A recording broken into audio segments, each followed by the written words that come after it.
Welcome back to CritterED TV. I'm Jed Dodds. I'm here with Clint Elliott, the Snake Whisperer.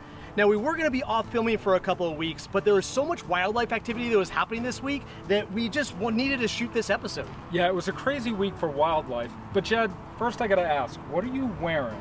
And where is your signature Jungle Jed hat? Well, if this outfit does not give it away, Clint, we are headed to Maui. Who's we? Well, me and my family, of course. Well, Jed, you know I lived for a year on the Big Island. Love the people, the culture, and the wildlife. You're not gonna have as much fun without us. Well, that might be true, but rumor has it that you and your family are headed to Puerto Penasco. We are. You know, we're not gonna miss you that much, Jed. When people think of deserts, they don't generally think of oceans as well. But the Sonoran Desert does border a large body of salt water called the Sea of Cortez. It's only 60 miles south of the Arizona-Mexico border. Yeah, the Sea of Cortez is absolutely amazing, and Puerto Penasco also has some of the best tide pools ever. It does. You will absolutely not believe the amount of sea life that is in these tide pools. If you've ever been to the tide pools at Point Loma in California, they're famous for a reason, but I really think that the ones in Penasco are even better. All right, so you have to drive 60 miles. I've got to fly like 3,000. We are both going on destination adventures. I've got a gentleman's bet for you here, Clint.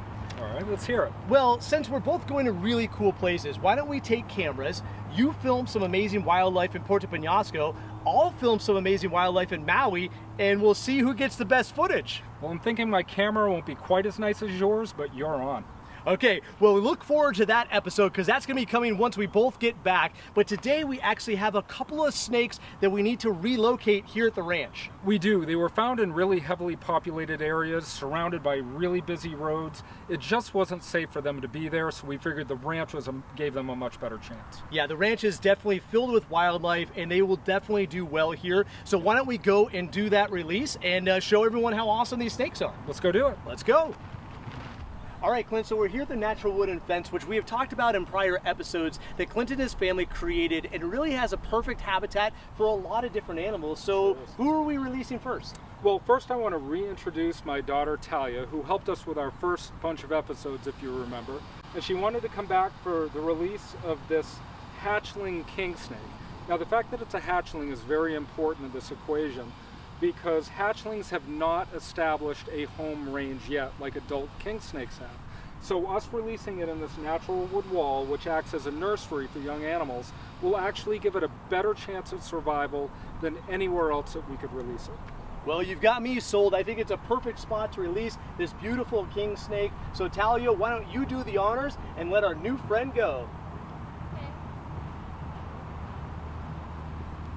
Now, if you guys want to learn more about king snakes, we have a whole episode all about them, which is amazing. You can find that on our YouTube channel at CritterED TV. But right now, we're going to let this little guy go. He's gone. Clint, we have another snake to release, so why don't we go see where the next one's going to go? Let's do it. All right.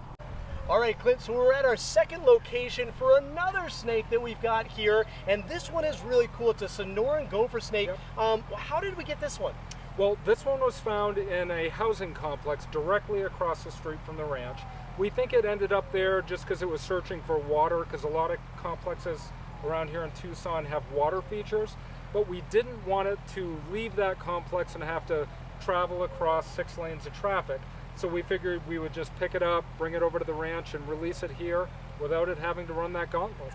What an amazing animal. And I've brought my daughter Juliet here, who is 6 years old, to help remind us that these animals are not to be feared.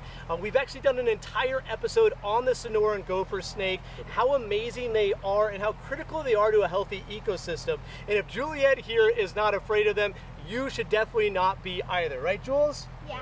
Jules, say hi to the camera. Hi. Hi, everybody. All right, well, Juliet, you're going to help me release this little guy here, and let's wish him a great life and happy hunting for all of those rodents. Are you ready? Mm-hmm. Okay, here we go. All right, you get the back end there. Hands right underneath. You get the back end there. There we go. And we're just going to let him go on his way to go and explore. Right out of our hands he goes.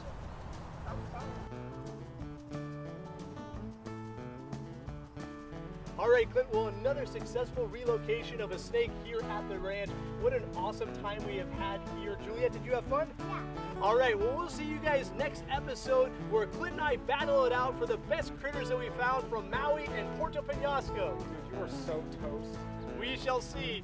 We'll see you next time here on CritterED TV, where fear becomes wonder and wonder becomes passion. Bye, guys. Thank you very much.